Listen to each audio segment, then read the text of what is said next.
and welcome to Cinema Reels, the gambling movie podcast where we talk about which films featuring poker, betting, and casinos are our best bet, and which ones are the cinematic equivalent of dead money.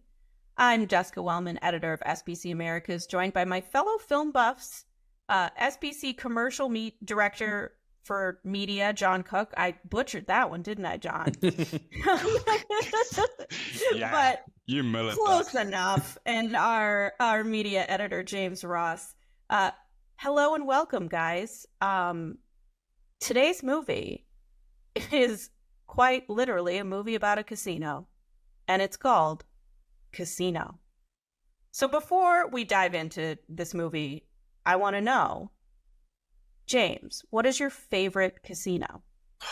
This is a bad one for someone who works in the gambling sector. Are you going to tell us you've never been in a casino? No, close to. I've been in one casino in my whole life, and that was Manchester 325, I think it is. Unless you count the casino on GTA Online. I've been in that one. Wow. But I don't think you can. The Grand Theft Auto Casino? That's what we're working with? Yeah, that's a standard, John, you've got to reach to right now for your answer. Yeah, I think I can smash that. Yeah, can you do better than a fake casino in a video game, please? I won a lot of money in that fake casino. I think I can. I won't do any Macau. I kind of like the Marina Bay Sands in Singapore, but that's less about the casino and more about the views. But my favourite casino, I did tell you earlier, it was the New Frontier in Vegas, but I think I lied on that point. My favourite one is the Golden Nugget on Fremont Street.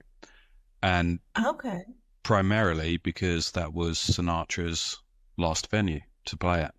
And I'm a huge Sinatra fan. I like it there because they have the swimming pool with the sharks. They do.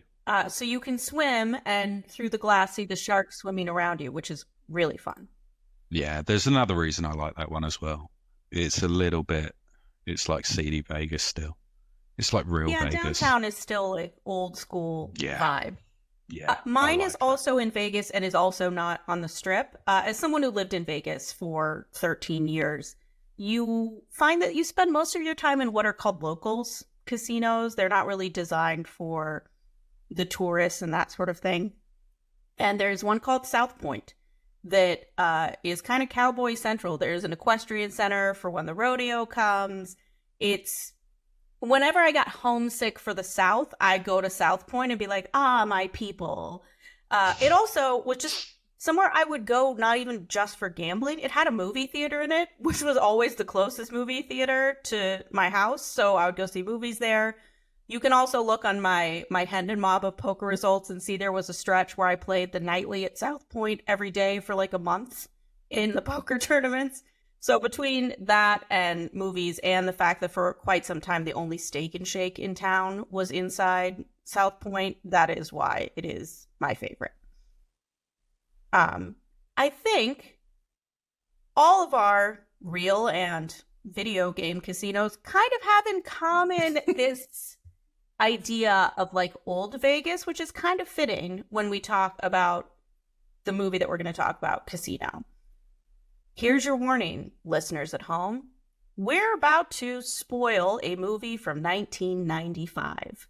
So if you haven't gotten around to seeing it in the past 30 years, turn off now because we're going to talk about what happens in it. All right, now that is out of the way, here's a little bit of an overview. Casino is the fictionalized adaptation of the story of Frank Lefty Rosenthal and the Stardust Casino as told in the book Casino, Love and Honor in Las Vegas by Nicholas Pileggi. In the film version, it's Ace Rothstein who serves as the mob oversight of a skimming operation at the fictional Tangiers Casino, and while the operation produces millions for the mob, the greed of others, like Ace's childhood best friend Nicky Santoro and his wife Ginger, threaten everything Ace and the Vegas Empire, the mafia, has built. I think that covers kind of the gist of this movie, so let's just dive right in. John, you seem like a Scorsese guy. Yeah. Did you enjoy this movie? Yeah, considering I won the quiz from last time's show, I kind of chose the movie. So I chose it because I think Scorsese is just, I think his cinematic skill is the ability to use so many different techniques in so many different ways and join them together seamlessly without it looking too staccato and too mashed together, I suppose is a good phrase. But I just think this film is glorious. From the opening sequence to the end of the film, I am embedded in the world of Casino. I see James frustrated, smiling. So, James, I'll let you go before I give my thoughts on the opening sequence in particular. Yeah, so don't sigh. There will be a lot of exasperated sighs in this podcast, I can tell you. Yeah. All right, James. Yeah. So I actually regret watching this film again because when John first said we're going to watch this film and he chose it, I was actually really excited. I remember when I was younger, I think certainly my university days, loved it. Watching it back now, and John mentioned from the first introduction of the film, I'm like, it has one of the worst cuts in a film ever. To start off that film where De Niro gets into the car and it blows up and it cuts, and it's so visible there's a mannequin in the car. Like, oh, I missed that. I'm gonna have to rewatch. It's so obvious that the mannequin, because it's not a clean cut either. Like, it's such a shift in a cut that the car even moves and then you've got the mannequin in there. And yeah, I thought I like Scorsese and I like I like some of the films he's done in the past, but he's broke one of the biggest rules in kind of like telling a story with Casino. Show your story, don't tell your story. And there was too much narration throughout this story. You know what the first sign of a weak screenplay is? Too much voiceover. Oh, you guys are so wrong. I get your point. But there's a lot of voiceover. There's so much. Yeah, there is. But there is so much detail that has to be put into this because when you've got 3 hours to tell it. Yeah, 3 hours to tell it, and it could have gone on longer. I mean, it's loosely based on. No. It's loosely based on a true story. I say loosely because actually, I researched a little bit more. I need to read the book. I genuinely need to. The book looks interesting. I'm intrigued by it. I've heard stories about the Stardust from some of my friends in Vegas before, and it seems like it was such an institution that I would like to learn more about it. This is where I'm going to say something that will upset movie lovers and John alike.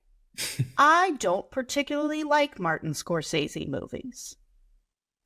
I find he's very overwrought. I think to John's point, he's right. He throws, everything in the kitchen sink in his movies in terms of technique. And I feel like a lot of times he does it just to do it. Versus to drive the narrative point home. Yeah, and so this is the thing. My favorite filmmakers, I like really efficient storytelling. I like really subtle storytelling.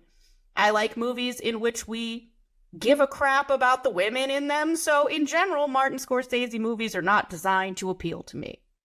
Yeah, I agree.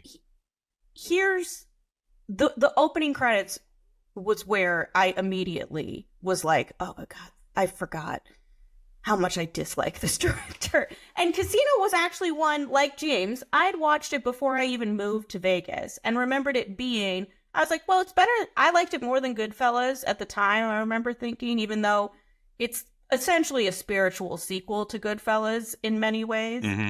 Rewatching it, I was like, oh no, I vastly overrated this movie. It's terrible.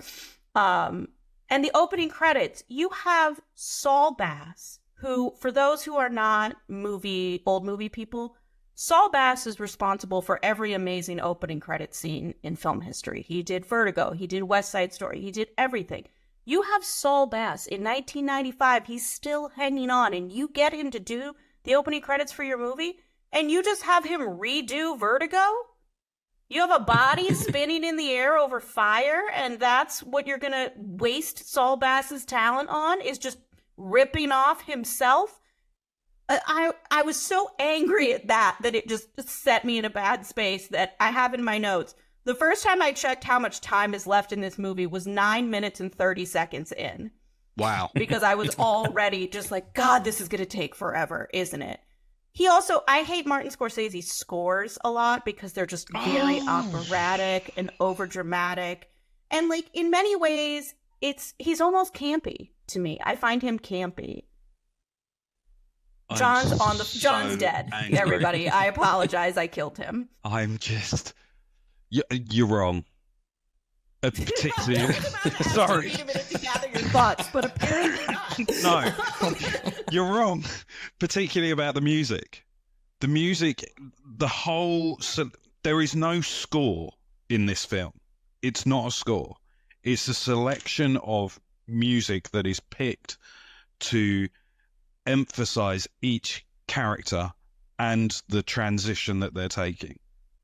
So the opening sequence, particularly in terms of the massive classical music, I can't even remember who, I meant to look up who it was, but the classical music going in there, it was just emphasizing like opulence and I see your face. But it's just like the opulence of the situation, the gravity of what's just happened, and it's telling you this is where it's going to end. But then you're then moaning about the storytelling. Last week we had nothing and we dropped in at 10,000 feet. Now you're saying we've got too much. But it gave us the insight into each characterization because each character is very defined and they have a hugely problematic background. Each character is interwoven with each other because it is essentially a true story. You have to detail the different elements of each character. That's why you get so much storytelling. And with Scorsese, one of the things that he does, I agree with you, you can't necessarily get someone to turn around and go, I know, let's do a photocopy and change the color. But with Scorsese, what he does in a load of his films, you mentioned Goodfellas, he has subtle links throughout the films that make sure that people know Scorsese, and then he has the really obvious ones. The ones which is like, oh, I've done this before. But I think that's deliberate.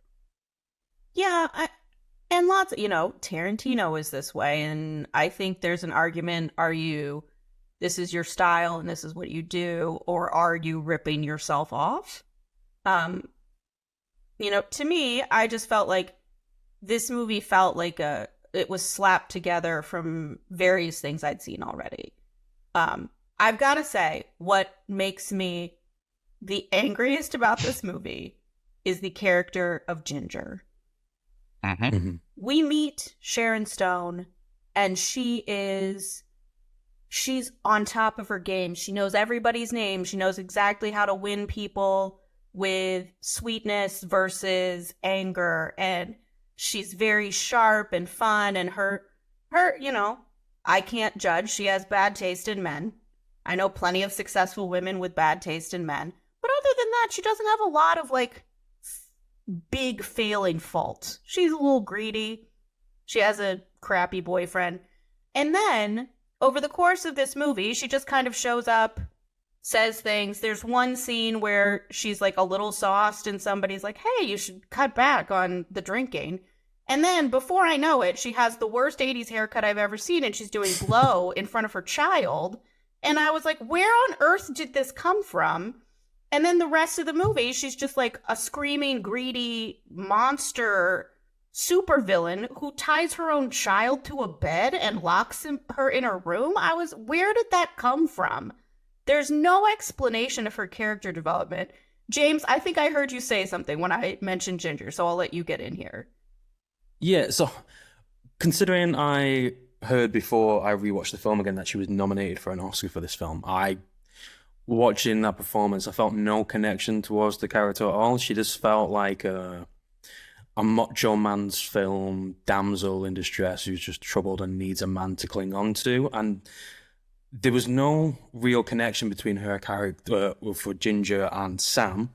And even when they were going through this whole marriage thing, she even said to Sam, I don't love you, I'll never love you, I just like the money. And Sam's trying to convince her, no, I'll give you a good life, you'll learn to love me. And I'm just, that's just doomed to fail from the get-go, and I just lost any interest in Ginger's character from that And they point have the same onwards. argument 15 times, Yeah. right? And it is that jump all the time of, like you said, she ends up having a drinking problem. Now she's doing blow in the kitchen, and now she's just in a hysterical mess. And then, again, we'll probably get to the end of the film, but then she's with Nicky, doing stuff with Nicky, and I'm just like, why? There's no progression there. There's no reason to do some of these things. Well, you hate the person you married, so what? You don't have to go to an extreme length of the stuff that you're doing. Well, and then we get so much voiceover from Sam Ace that he gets called both things. We get so much voiceover from Nicky. Even random lackey Frank gets a voiceover at one point in time, but I never get to hear where Ginger is coming from in all of this. I was like, why doesn't she get a voiceover? I never thought of that. That's a really good point.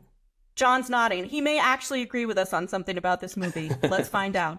I think the character of Ginger is a little bit underexplained, but I think there are subtle references throughout the film to her backstory that potentially everyone misses, because I did quite a lot of research into the fact check of the people, because I found out it was a real movie, so I did a bit of research around it, and there are some scary undertones in here with the nasty boyfriend, the Lester Diamond character played by James Wood, where this is what I mentioned to you guys earlier on. He basically groomed her from a really young age. He met her when she was 14, 15, and he says in the film, "Do you remember when we first got together when you were 15?" Oh, okay. And he is a controlling character over her life, and he's basically groomed her to be in a certain way, and then she's basically running the con.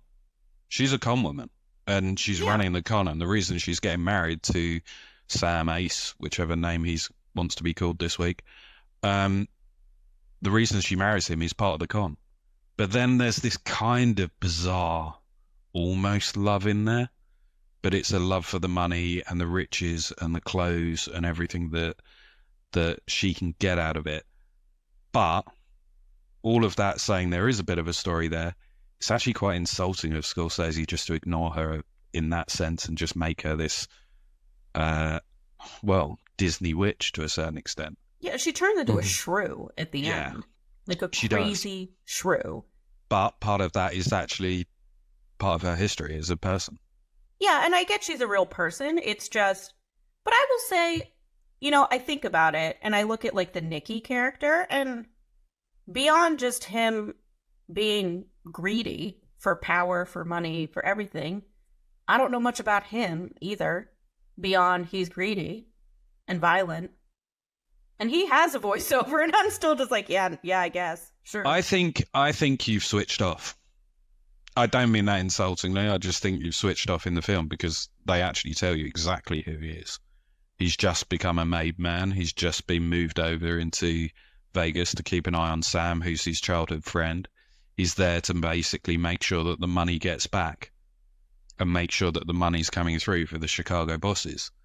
His character in itself, he was also a made man. He was a real person. He was a nasty person, and I'll go through the real fact checks in a bit. But the character is based on, and I'm not sure I'm saying this right, but it's Anthony Spiletto or Spiletro, one of the two. I think I've written it down wrong. I think it's Spilatro. Spilatro was how I was saying it. Spilatro, yeah, Anthony Spilatro. So he's actually a real gangster that was based there, and yeah, a lot of the things that happened during the film to him and a lot of the things that he did are real things. And I think Scorsese's gone into the detail to pick out certain bits of detail of certain characters, but they're not well-rounded. So I do agree with you. It's not a well-rounded character. The voiceovers are there to fill in the idiots like me. Who actually listen to them, because I kind of get that. You guys are clever, right? I kind of get the feeling you just kind of a bit bored of the voiceovers. They're there to fill in the gaps. I think, but it doesn't quite do it properly. Not there to fill in the mistakes post-production. Yeah, maybe that too. No, but like Scorsese has a lot of voiceover in a lot of his movies. It's just something he loves, a good, inner monologue and whatnot. I will say, going back to performances, I think now would be a good time to kind of talk about our favorite and our least favorite. Because like Joe Pesci, I always enjoy Joe Pesci and things. I will say him reading voiceover sounds like he's reading a grocery list. Like, he's not great. He's great in scenes, but he's like, and then I was told that I had to go to the place, and then I had to shoot the guy, and so I shot the guy. Like, the tone of it was very monotone. Don't you think that Pesci, you need to see him? You need to see him to get the characterization of his voice. Yeah, I think he just needs people to bounce off of, too, because his reactions are what I enjoy the most about him. Yeah. And that's part of what takes away. I actually think you're right. The way that he speaks is relatively monotone, but if you were to shut your eyes or just play the film over speakers without seeing him, you probably notice that throughout the film, that he's actually pretty monotone, and the only thing that happens is the volume goes up or it goes down. James, was there a performance that stuck out to you as terrible?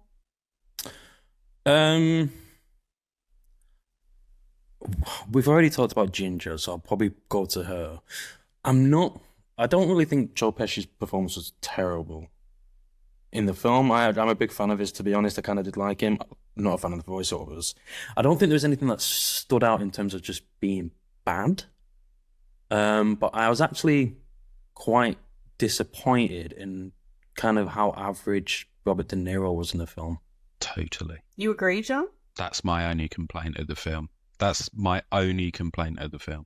Niro. He is just kind of like, he just stands and watches people for probably 30 minutes of this movie. I have a note here. How many cigarettes do you think De Niro had to smoke over the course of filming? Because every shot is just him patiently watching someone smoking a cigarette. Don't they have they have the herbal cigarettes? They do. I don't know if in 95, this was a thing. I doubt they did back then. I reckon they were proper cigarettes. Yeah. I was just like, God, it's a lot of cigarettes, man. Yeah. Yeah, he is. He's always kind of stoic in a lot of roles that he does, but this is just like peak stoic. Don't you think De Niro's a bit like Harrison Ford, though? They play the same character all the time. They play the same character. It doesn't matter what role they're doing. It's the same character. I think De Niro I see in kind of two different roles. He's the very quiet, lots of nodding, lots of internalized performing. But then he also loves like a flashy, really out there, like taxi driver kind of performance. He likes, he has those roles where he goes really big too. So would you say De Niro in Casino is the exact same De Niro in Meet the Fockers? Can you milk a cat, Greg? Facial expressions, the way in which he holds himself. Yeah, totally. Yeah, it's very similar. Totally. I'll give you that. Yeah. I'm just not a fan of these two. I'm not a fan of Harrison Ford. I'm not a fan of Robert De Niro in particular, but I love the films they're in. By the way, I have a serious question to ask here. Either Joe Pesci and Robert De Niro have something on Scorsese, or Scorsese has something on them. Because seriously, they do too many movies together. Someone has to have something on somebody to get them to do these films. I think it's it'd be more the chemistry success. Who convinced any of them to make like The Irishman, right? That was a movie that never needed to exist. Oh, I watched 30 minutes of The Irishman and stopped. It's like 5 hours long. It should have been a mini-series. I tell people, when I watched it, I would tell people, I was like, watch until this part, then take a break till the next night. Then watch this chunk, and then the next night you can watch this final chunk. Yeah, it is.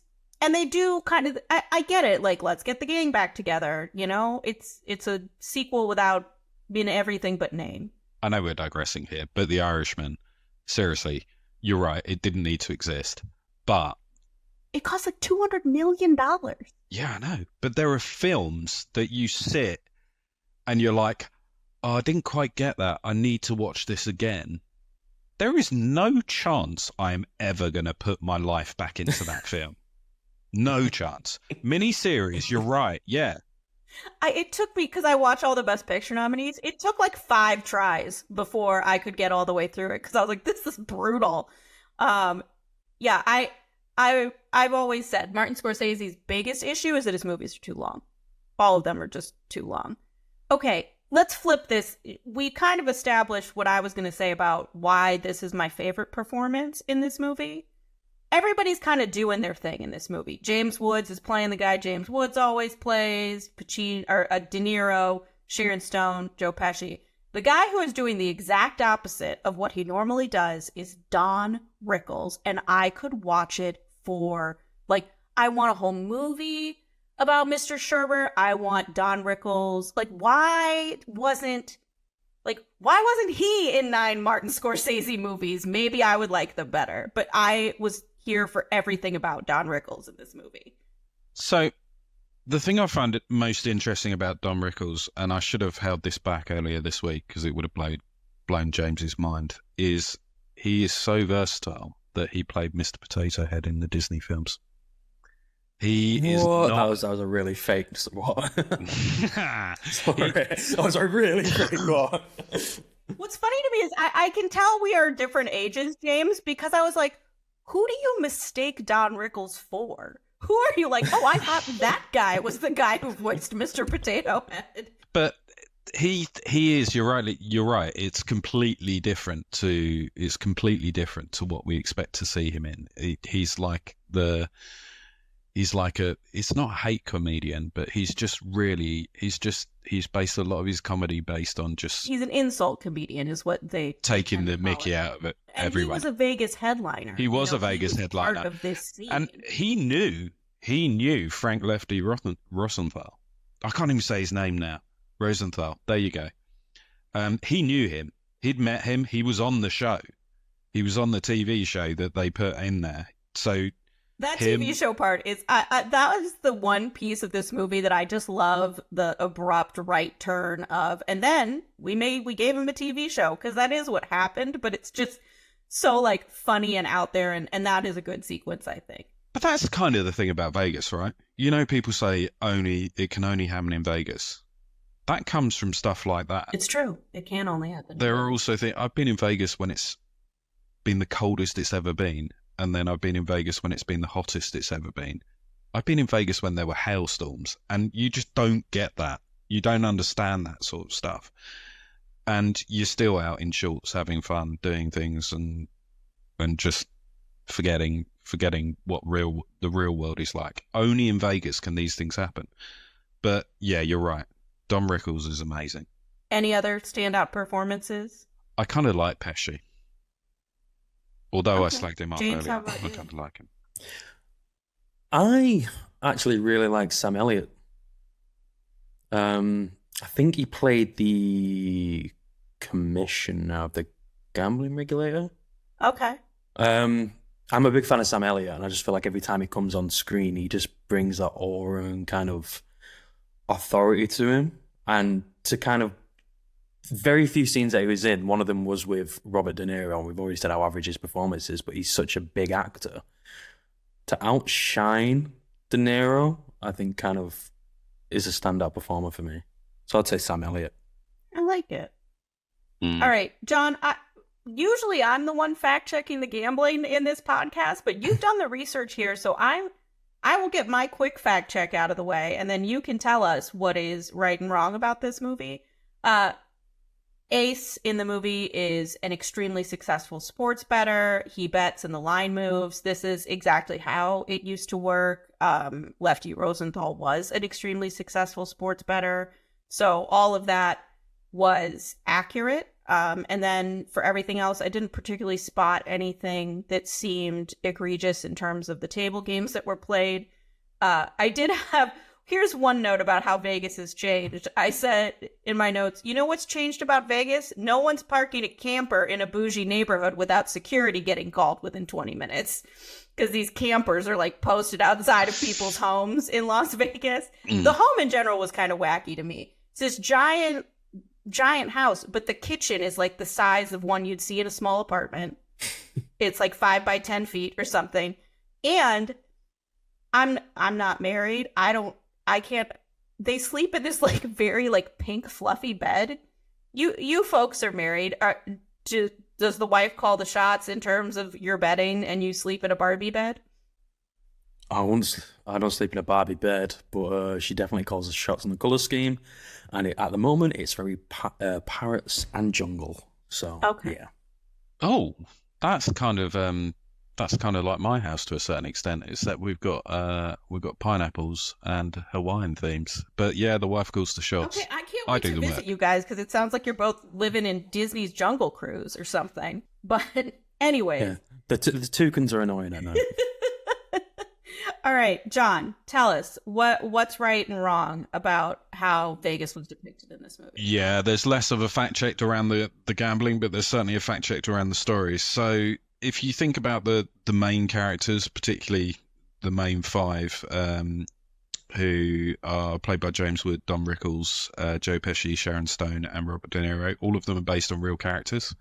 And there are certain things within the film which are actually based on true things that happened, and most of it came from Lefty Rosenthal's own admissions. So he did actually bring a lot of the real life to the story after all of the Chicago mob were locked up. So the film, as we know, is inspired on the life of Frank Lefty Rosenthal, who managed the Fremont, the Hacienda, the Stardust, all in the 70s and 80s. So it wasn't just one casino he looked after; it was many. The actual casino we're talking about is reportedly the Stardust. Apparently, for legal reasons, you can't say it is actually the Stardust. But I think that's long term gone. I think 30 years past is fine. So Rosenthal did not have a license. He never had a license, hence why they moved him around, and hence why the TV show did actually exist, and all of the different roles that he did actually exist. So that was quite good. He did actually survive a car bombing.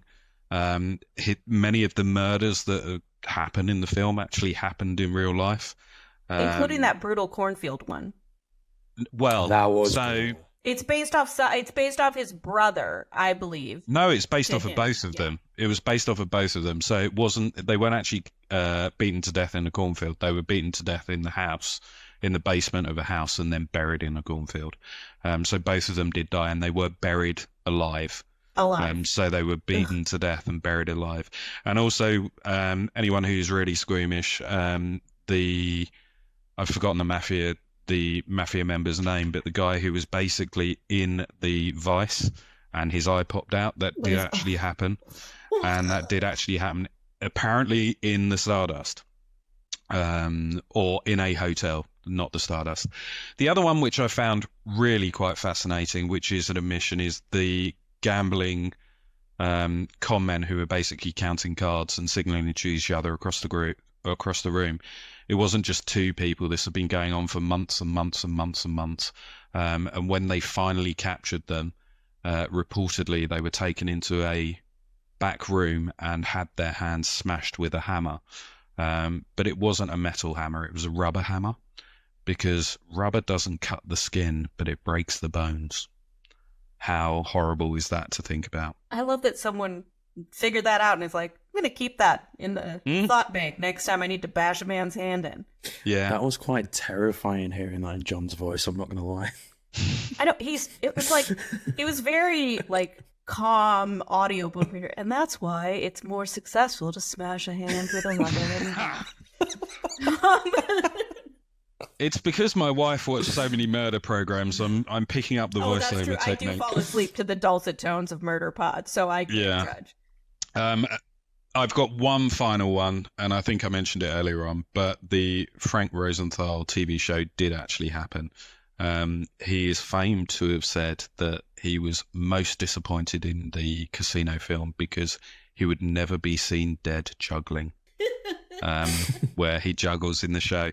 But he appeared on that show with Don Rickles and Frank Sinatra on the same show, and Don Rickles and Frank Rosenthal did not get on. Oh. So it's very interesting that Don Rickles is in this. Well, reportedly didn't get on. It's very interesting that he's in this show, in the movie. But there's some brief facts. All of the characters, as I said, were based on real life. And Jerry, who is Ginger, Jerry McGee, she came to the marriage with one child. They had 2 children together. Frank Rosenthal and Jerry had 2 children together. The kidnap scene did happen, so she did try and steal the money, take the kids, and go off with the Lester Diamond character. But she then came back, and she died, unfortunately, of a drug overdose. So all of the addiction side of things was in fact true. Anyway, on a happier side of things, there's still the shining lights of Vegas in the film. Yeah, I will say, there's this coda to this movie where Ace is like, and now it's corporatized, and how terrible is Vegas now that the big companies have come in? And I'm like, I honestly don't think it's that bad. I don't mind that the cocktail server may not know my name, but that no one's going to take me in the back room and pick out which hammer will most efficiently crush my bones. I don't know. James, what do you think?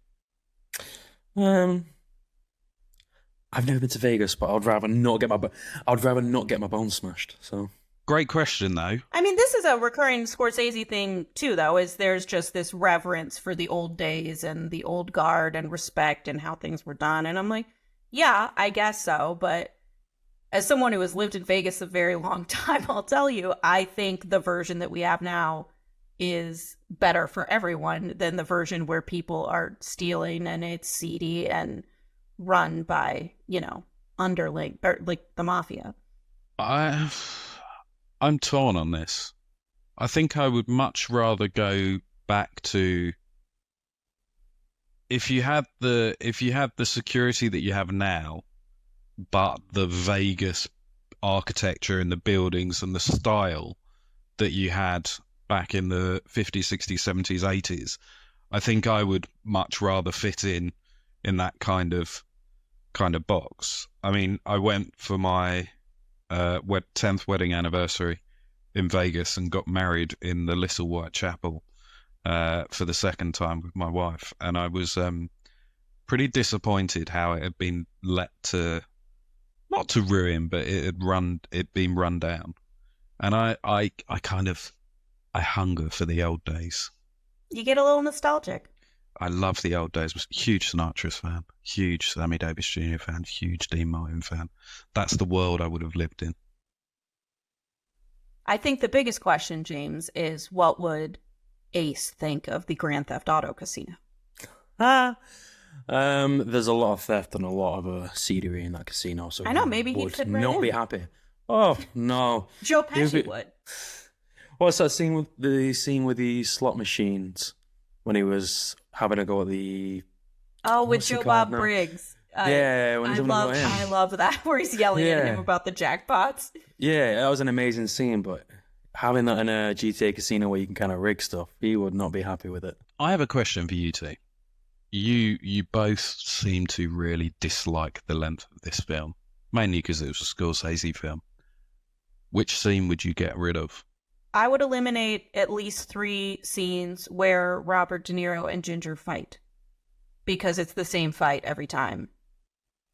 I would eliminate a lot of the violence because I just don't get it. I'm like, I don't really need to see a guy's head pop out, like eyeball pop out in a vice, or these, like, when Nicky is doing his voiceover and we have to see the hole in the wall gang and all of the shootings and stuff. I'm like, why am I watching this? Why do I have a voiceover of a random guy named Frank telling me that he's going to cover up for Joe Pesci? So all of that can go. Yeah, I'll probably echo a bit with Jester. So the stuff with Ginger and Ace, it didn't appeal to me at all. Now you've mentioned about the backstory of Ginger's character, certainly when she was a child, that should have been shown more than kind of her troubles with Ace and her marriage. Get rid of that. I'm not a violence fan. Peace, not bullets. Or flowers, not bullets, that's what they say.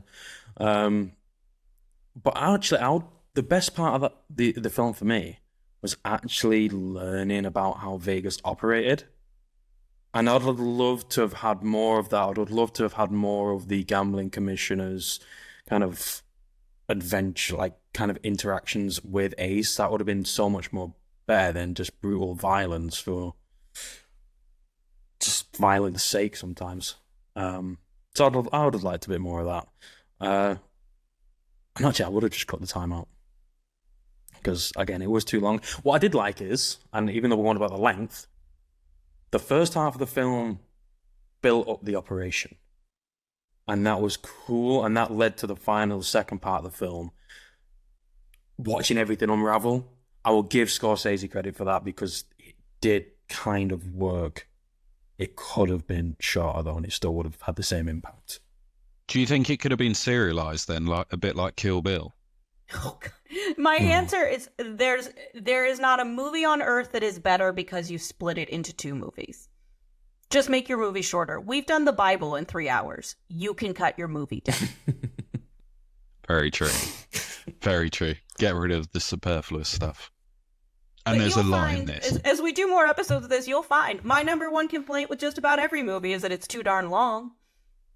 So that's one that I just have a lot of complaints about in general. So You want an hour and 20 minutes and done, don't you? no, if there are plenty of movies that are long that I like because there's a lot to say. I think to James's point, hearing about how it worked was interesting. Hearing about how it unraveled was interesting. But then there's just kind of an hour in between where we're doing nothing. Kind of brings us back to last week. Here's what we're going to do now. We're going to, going forward, we're going to have like a winner in the clubhouse, the real deal, the highest roller of the movies. And I don't know where we're going to land on this other than John's side. Was this better or worse than Win It All? John, you go first because we know what your answer is. I don't know. That's the shocker. You don't know if it's better than the movie that you were like, I don't know why this exists. I hate it. I know. Look, 2000 I feet. know. I said When It All shouldn't have existed, and I know it was really bad, and I know you didn't get any. But I love this film. Don't get me wrong. And I thought I would be having a very, very different conversation with you two about this today. But you kind of have swayed me. I came into this from going, yeah, that was the best thing. And now I'm like, geez, have I wasted my life? I've watched that like 4 times. Existential crisis. I've watched that film 4 times. That's almost like a whole day watching that film. But you won't revisit The Irishman. Okay, so you're not sure. I can't believe I'm going to say this, but I mean it's a choice between not great and really bad, so I'm gonna say Casino is slightly better than Win It All, and it's my leader in the clubhouse at the moment. Can you sense my thrills about it? James, where do you land on this? Again, similar, it is slightly better than Win It All. What I will say, if Win It All had just a smidge of a better ending, it would just topple Casino. Topple? Sorry, what? Destroy. Sorry, topple may have been the rubble. No. My bad. No, but topple was the worst word to use. No. It would just top Casino. There we go. Just top. Okay. Yeah, sorry. Topple I was love that such we were the wrong about, word. Like, we gotta go re-record Win It All because I had no idea that it was this close to being perfection. No. Okay, No, so it you would have just top. We have 2 votes for Casino. John, do you think Casino is better than Win It All? Yeah, look, everything I said, I would say, yeah, Casino is the one. And it's by far. I mean, Win It All had so much potential. You just took us us on quite the journey. You were like, I don't know, maybe it is worse. No, just kidding. By far, it's better. No, by but far. I'm glad you weren't that you thought it through. No, you kind of pulled me back from literally saying this is the best film I've ever seen to yeah, okay, it's something we can yeah, it's good. All right. I made this quiz before talking to you all, and it is quiz time, but this may be a first. I think we might have answered pretty much every question in this quiz, so we'll see how this goes. And then the winner doesn't get to pick the movie, but they do get to pick which side of the coin flip they want as we pick our next film for next week. So, lots on the line here. Are we ready? Yes. Okay. James, since you did not win last time, we'll let you answer the first. Or you can ask. No, that shouldn't be allowed Answer because first? yeah, John's dirty tactics last week is because I answered first. Okay, so you would like John to go first. Please. Okay. Yeah, let's eradicate these cheats. All right. Robert De Niro and Martin Scorsese, as we've noted, have collaborated 9 times. And the 10th one is on the way later this year with Killers of the Flower Moon.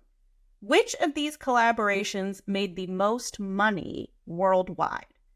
Casino, Goodfellas, Cape Fear, or Raging Bull? Oh, that's really tough. If you'd thrown Irishman in there as well, that would have been an interesting one. I think it's probably going to be Raging Bull. James? So I think I don't know if I know the number for Goodfellas. I think the US launch might have made 46 That's a very million. precise number you have there. Yeah, I remember. I remember when I finished watching it, I was looking it up, and I It's think Dr. Google helping. I love that you guys are studying for the quiz now. I'm very no, impressed. honestly, yeah.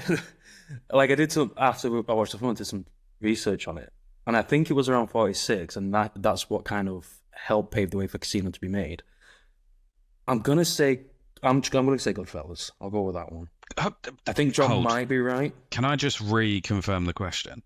Is this box office takings or is this overall takings? Worldwide box office. Oh, Domestic and international. Yeah, I've lost this then. All right. The answer is Cape Fear. $128 million, Cape Fear. Which I rewatched last night, and I had previously said the only Martin Scorsese movie I actually really enjoyed was Hugo, but I will add Cape Fear to the list, even though it is a rampant Hitchcock ripoff and a remake of a very good film. So That riverboat sinking scene, for me, probably of my age, is him speaking in tongues and stuff. I love unhinged De Niro, like in Cape Fear. So it was. I just haven't campy seen it, delightful. so spoiler alerts to left, right, and centre. Oh man. Okay. I'm going to have to watch it Next now. question. Who gave Don Rickles the nickname Mr. Warmth? Was it Johnny Carson, Dean Martin, Frank Sinatra, or Ed Sullivan? Jane. I'm gonna go Frank Sinatra just because John did mention they met All right. earlier in the show. John? So, Don Rickles was an unofficial member of the Rat Pack, and he was given a different nickname. So, unless Sinatra gave him 2,